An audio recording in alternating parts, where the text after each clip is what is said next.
réaction de l'exercice numéro 1. La bille est lâchée à partir du point A sur une piste circulaire sans frottement.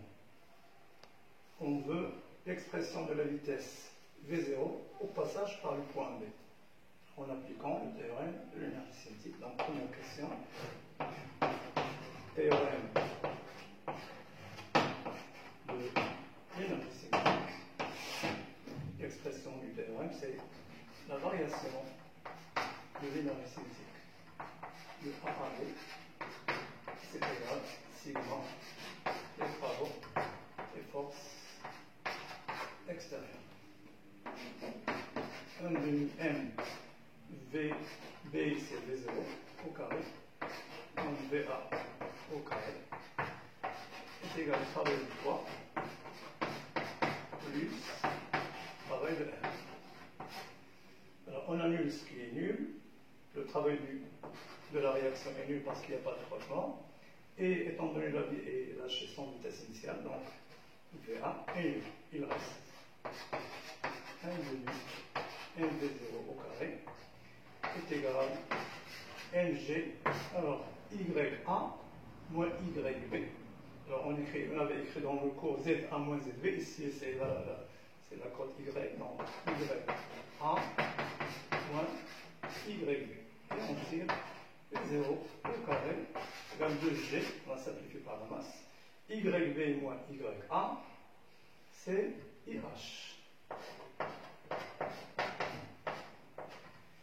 Et IH, c'est R cosinus alpha. Donc, c'est GR cos alpha. Et en fin de compte, le 0 sera de GR cos alpha. Alors, donc, excellent. Alors, cette question, c'était sur 0,75 avec l'application numérique. Alors, le théorème, c'est 0,25. L'expression 1 demi mv0 au carré est égale à 0,25 et l'application numérique c'est 0,25. Deuxième question. On demande d'exprimer, montrer que l'équation de la trajectoire de la bille dans le repère. Bon, avant de montrer, ils ont donné la vitesse V0 égale 8 mètres par seconde. On peut s'assurer que cette expression nous permet de redonner, c'est une vérification, de redonner la vitesse qu'ils ont donnée, c'est-à-dire V0 égale 8. Donc si on fait l'application numérique, V0 est égal racine 2 fois 10. Le rayon, c'est 6,4 et cosinus 60, c'est 1 demi. Alors 2 avec le 2 se simplifie, 6,4 fois 10 ça fait 64, racine de 64 c'est bien 8 mètres par seconde, donc notre expression elle est juste du moment qu'il a donné la donnée qu'ils ont donnée. Deuxième question, après quitter la trajectoire AB au point B, eh bien sûr la bille à la vitesse V0, 8 mètres par seconde, il sera soumis à l'action de son poids seulement, donc ça c'est un mouvement parabolique. On nous demande de trouver l'expression de la trajectoire et montrer qu'il s'écrit sous la forme y égale ax carré plus bx plus c. Donc pour le faire, il faut appliquer la deuxième loi de Newton. La deuxième loi de Newton,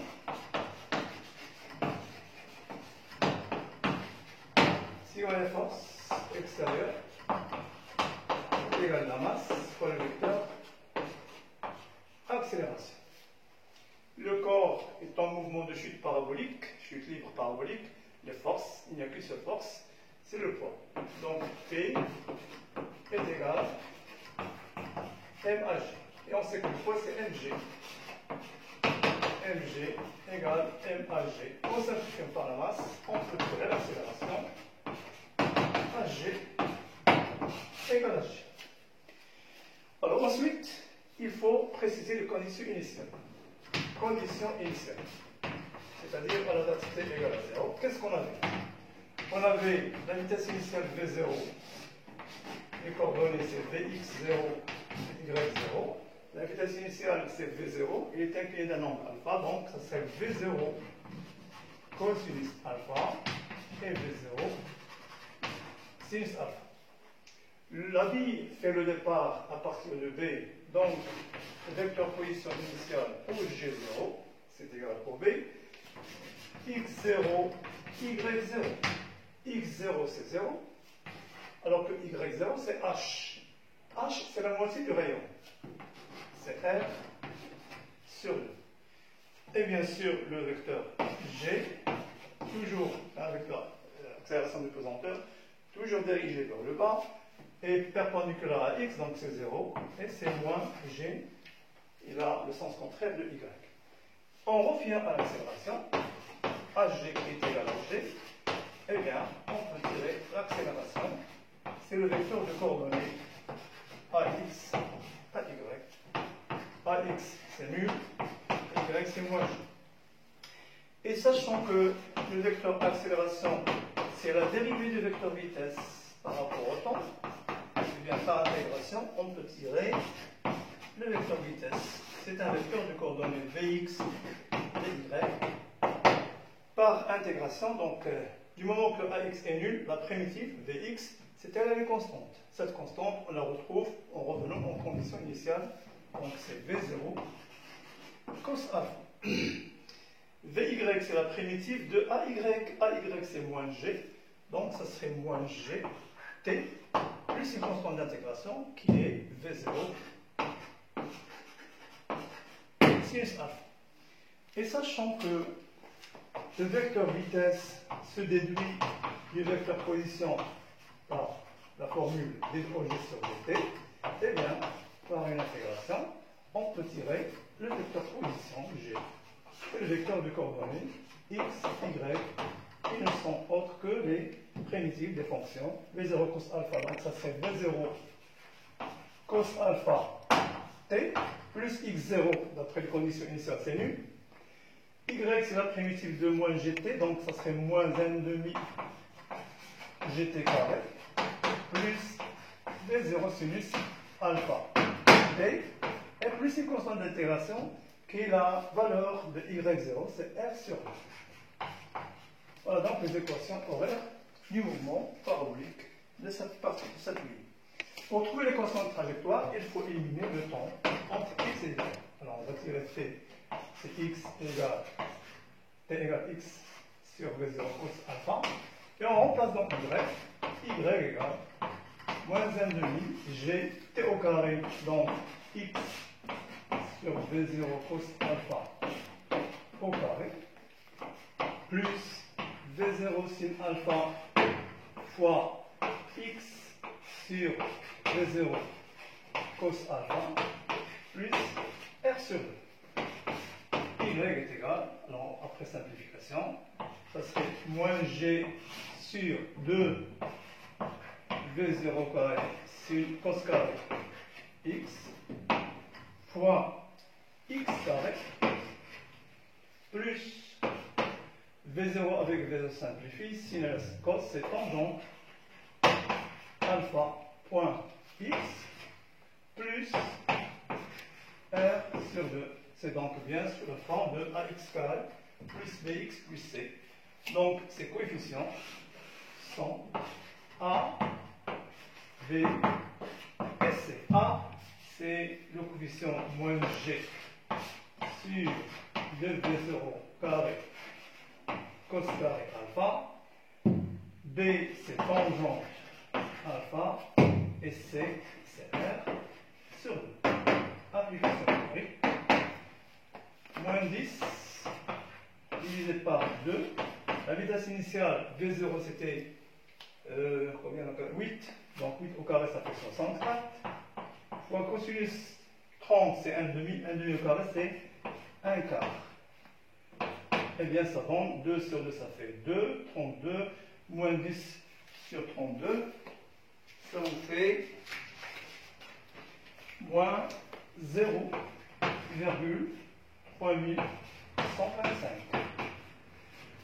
Tangente 30, c'est racine de 3. Tangente 60, c'est racine de 3. Et R sur 2, c'est 6,4 sur 2, c'est 3,2. Voilà donc pour cette question. Barème. Alors tout ça c'est sur 2 points. Là, jusque-là, c'est 0,25. Ensuite, c'est 0,5. OG, encore une fois 0,5. Bien sûr, c'est 0,25 chaque. L'équation définitive de la trajectoire, c'est 0,25 après avoir éliminé le temps. Et le calcul des coefficients, 0,25 chacune, donc ça fait 0,75.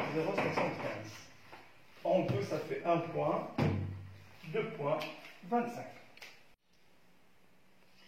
Dernière question.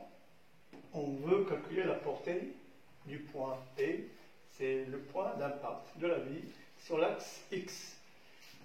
Alors, 2, calcul de XP. Alors, bien sûr, XP, c'est un point pour lequel YP est égal à 0. Bien, il suffit de poser dans l'équation YP est égal à 0. YP est égal à 0. Donc 0 est égal. Le coefficient A c'est moins 0,3125 x carré plus racine de 3x plus 3,2. Eh bien, il suffit de résoudre cette équation second degré. Donc, on calcule delta. Le calcul donne delta, vous le savez, c'est b carré moins 4ac. On trouve delta égal à 7. Delta étant positif, donc il y a deux solutions, x1 et x2. x2, x1 c'est moins b moins racine de delta sur le a, donc moins racine 3 moins racine de 7 sur moins 0,625. Le calcul ça donne 7 mètres. x2 c'est moins racine de 3 plus racine de 7 sur moins 0,625. Ça donne moins 1,46 mètres. Bien, cette solution mathématique à rejeter. On garde la solution positive 7 mètres. Donc XP, la portée du point d'impact, c'est à peu près 7 mètres. Voilà, c'était pour 0,75 points. 0,75 points.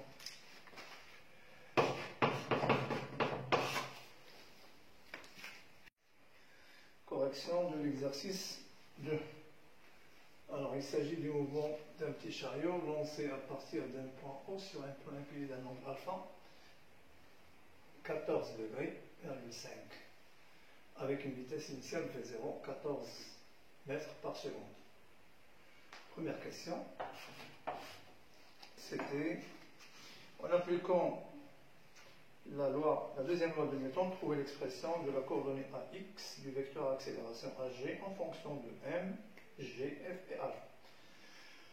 Alors, la deuxième loi de Newton, sigma des forces extérieures égale la masse par le vecteur accélération. Le chariot est soumis à l'action de son poids, réaction du support et la force de frottement F égale MH. Projection sur l'axe OI, bien, on trouve Px plus Rx plus Fx égale Max. Px c'est moins mg sinus alpha. R étant perpendiculaire à l'axe des x, sa projection est nulle. La force frottement est toujours opposée sens mouvement, donc c'est moins F. C'est égal Max. Et on tire accélération. AX égale, simplifiant en division par la masse, ça c'est moins G sinus alpha, moins F divisé par M. Voilà donc l'expression de la coordonnée AX. Application numérique. AX égale G c'est 10, donc c'est moins 10. Sinus longue alpha 14,5. Moins la force de frottement, c'est 0,5. La masse 500 grammes, ça fait 0,5. Le calcul donne à peu près moins 3,5 mètres par seconde au carré. Alors, la nature du mouvement, il suffit de chercher le signe du produit A scalaire V, ou bien AX VX. Bien, AX étant négatif ou VX est positif. Donc ceci est négatif. La trajectoire est rectiligne, donc le mouvement est rectiligne, uniformément retardé. Voilà donc pour la première question. Deuxième question. Deuxième question. Écrire en fonction du temps les équations horaires du mouvement VT et X de T. Alors les équations, on sait que V, Vx, c'est égal à AXT plus V0. AX, c'est moins 3,5 et X0 est égal à 0. Donc, Vx est égal à moins 3,5 T. Voilà donc l'équation de la vitesse. X, au sens horaire, c'est 1 demi AT carré plus V0T plus X0.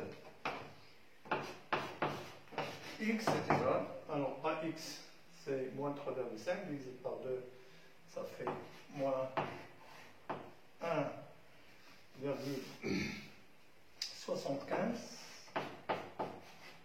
T carré plus V0, la vitesse initiale c'est 14, plus 14 T. X0 c'est 0 parce qu'il a été lancé à partir de haut. Voilà donc les deux équations horaires du mouvement. Troisième question.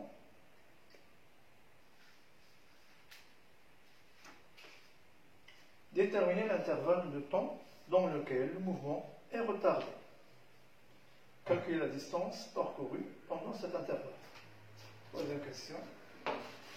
Alors le mouvement est retardé, ça veut dire que le produit accélération fois vitesse est négatif. Mouvement retardé AX VX inférieur à 0.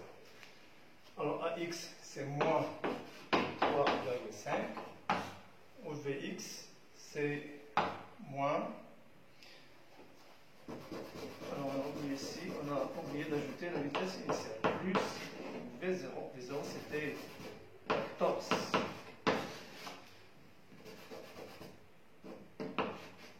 14 mètres par seconde. Ouais.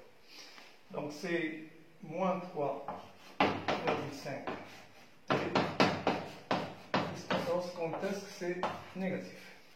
En divisant par moins 3,5, on change le signe de l'égalité. Donc moins 3,5 T plus 14T, c'est positif. C'est-à-dire que T est inférieur à 14 divisé par 3,5, ça fait 4 secondes. Donc l'intervalle, c'est de 0 à 4 secondes. La distance parcourue pendant cet intervalle, c'est la distance OA, c'est-à-dire le temps où la vitesse s'annule, le mobile s'arrête. La distance parcourue D, c'est égal au A. C'est-à-dire c'est XA moins XO. XO étant nul, elle a été lancée à partir de haut. XA, c'est lorsque t égale 4 secondes, donc c'est XA. D, c'est égal.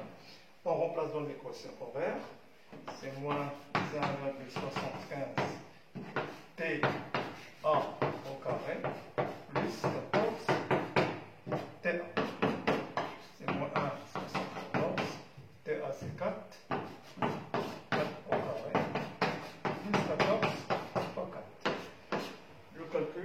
ça donne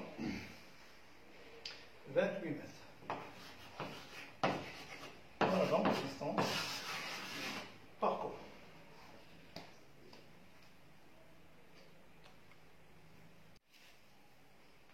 Exercice 3. Il s'agit de l'étude du mouvement d'une goutte d'eau supposée sphérique de rayon R égale 1 mm qui tombe d'un nuage situé à une altitude h égale 1000 mètres sans vitesse initiale à partir d'un point O que l'on supposera comme origine des temps et origine des espaces. Première question, on suppose que la goutte n'est soumise qu'à l'action de son poids. Petit a, déterminer l'équation horaire du mouvement de la goutte. Donc, premièrement, c'est le mouvement de chute libre. Équation horaire du mouvement de la chute libre. Donc, bien sûr, l'équation horaire, pour la trouver, il faut chercher l'équation de la vitesse et l'accélération, c'est-à-dire on va appliquer la deuxième loi de Newton. Deuxième loi de Newton. Sigma de force est égal à 1 fois l'accélération. La bille tombe en chute libre, il n'y a que le poids, donc P est égal à M à G. Et on sait que le poids c'est M fois G égale M à G, ce qui permet de tirer le vecteur accélération AG est égal à G. Les conditions initiales, AT égale à 0, Z0 est égal à 0 et la vitesse initiale est nulle. Donc l'accélération AZ est égal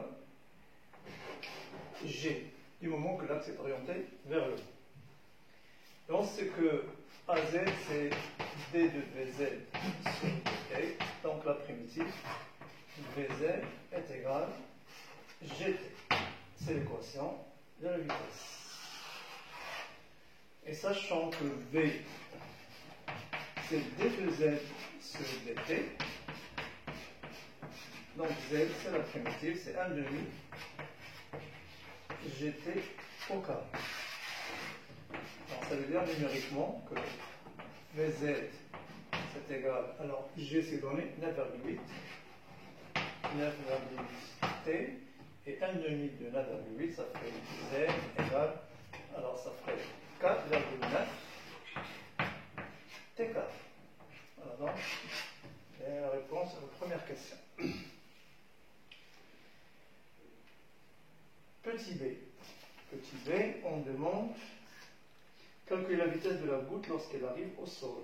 Commenter le résultat.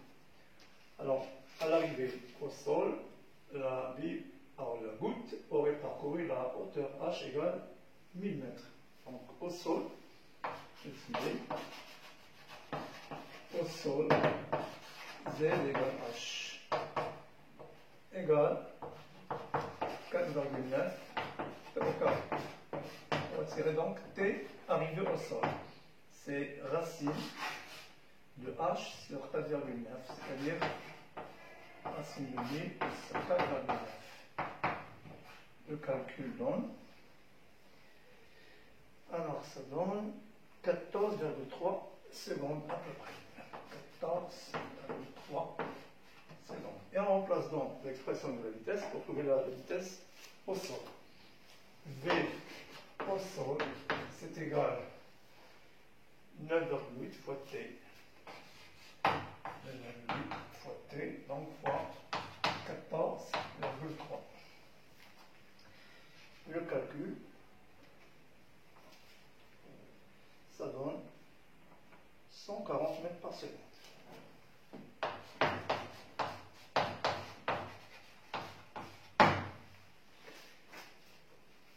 Commenter le résultat, bien, si on convertit en kilomètres par heure, on va multiplier par 3,6. Ça serait à peu près 504 km à l'heure. On voit que cette vitesse elle est extrêmement grande, on ne peut pas l'atteindre. Donc, vitesse excessive, donc très grande.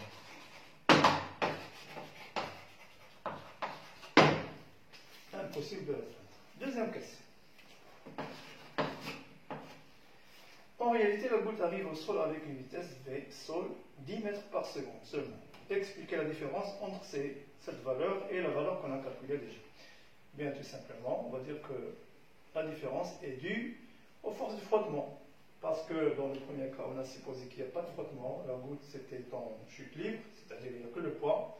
Chose qui n'est pas juste, il y a toujours des frottements avec l'air, avec les molécules d'air. Ces forces de frottement, eh bien, ils freinent en quelque sorte le mouvement de la bille, c'est-à-dire on va assister à un mouvement de phase, constitué par deux phases, phase de transition et la phase permanente. La phase de transition, c'est lorsque la bille est accélérée. Ensuite, elle atteint le régime permanent, la vitesse devient constante, c'est 10 mètres par seconde. Donc c'est ce qu'on va dire. En réalité, la goutte arrive au sol avec une vitesse Vs 10 mètres par seconde. Expliquez la différence entre ces deux valeurs. Donc la différence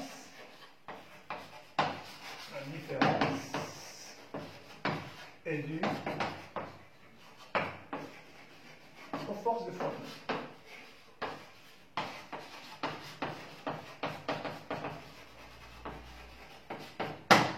Voilà. Troisième question. Montrez que la poussée d'Archimède est négligeable devant le poids de la goutte. Alors la poussée d'Archimède,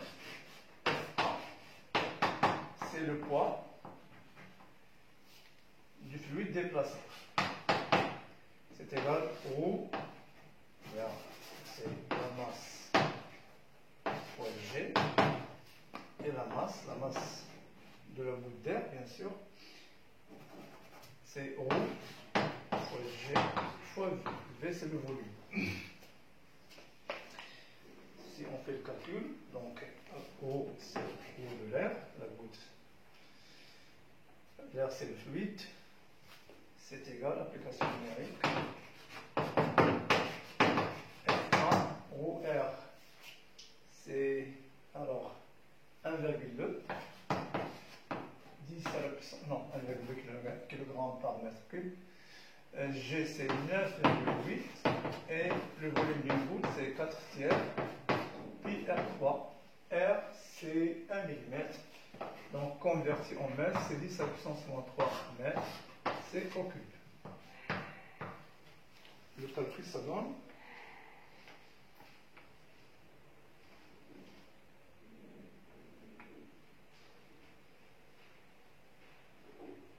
à peu près 5 10 à la puissance moins 8 newtons.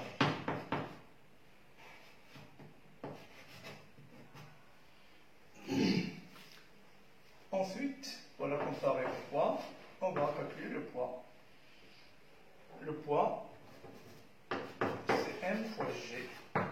C'est également ρ, mais cette fois-ci c'est ρ de l'eau fois G fois le volume. Alors c'est égal, ρ de l'eau, c'est 10 à la puissance 3, 1000 kg par mètre cube, fois 9,8, et fois, bien sûr, 4 tiers, pi R3. R3, c'est 10 à la puissance moins 3 au cube. On trouve à peu près, on trouve 4 10 à la puissance moins 5. 4 10 à la puissance moins 5 newtons. Alors si on fait le rapport pour pouvoir comparer, P divisé par la puissance d'Archimède, c'est 4 10 à la puissance moins 5, divisé par 5 10 à la puissance moins 8, c'est à peu près 820. Eh bien, ça montre que à peu près le poids est 820 fois à peu près plus grand que F1. Donc la poussée d'Archimède est négligeable devant lui. c'était la troisième question. Quatrième question. Établir l'équation différentielle du mouvement.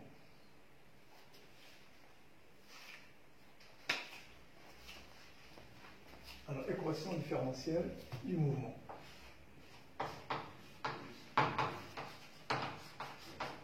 Différentielle du mouvement. Pour le faire, on doit encore une fois appliquer le deuxième loi de Newton. Sigma de force est égal à MH.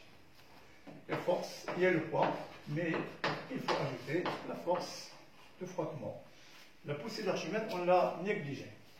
Donc P plus F est égal à 1 fois l'accélération. On étudie le mouvement par rapport à l'axe OZ dirigé vers le bas. En projetant cette formule vectorielle sur l'axe, bien, on a P égale mg. F, c'est le sens contraire, donc c'est moins K fois V, c'est donné l'expression.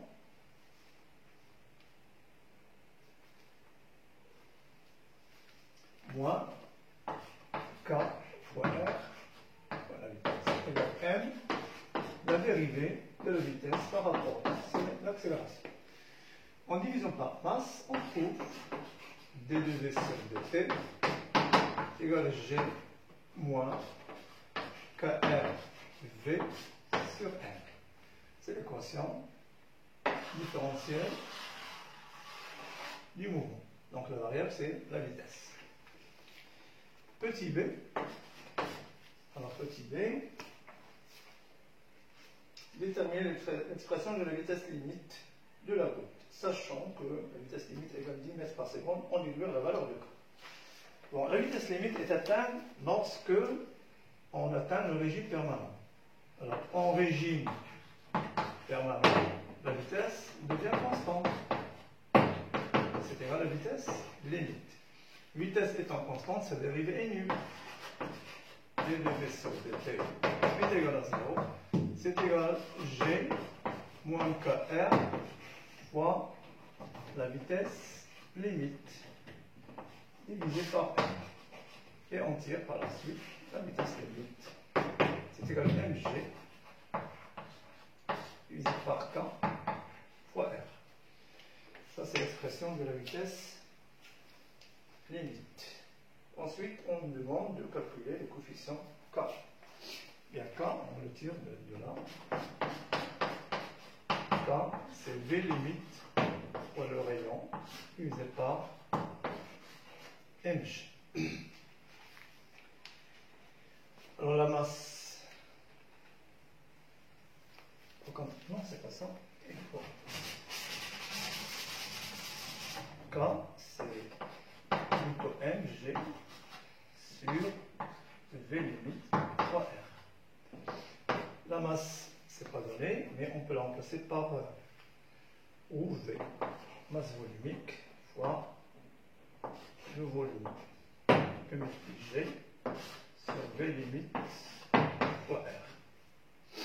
Fait c'est 4 tiers PR3, on va simplifier, donc K c'est ρ, 4 tiers, donc V limite, R, pi, R3 avec le R, ça se simplifie, on reste R carré, et le G. Voilà. Application numérique. On remplace, on trouve 4,1 10 à la puissance moins 3 unité système international. Voilà donc pour cet exercice de chute avec frottement d'une goutte.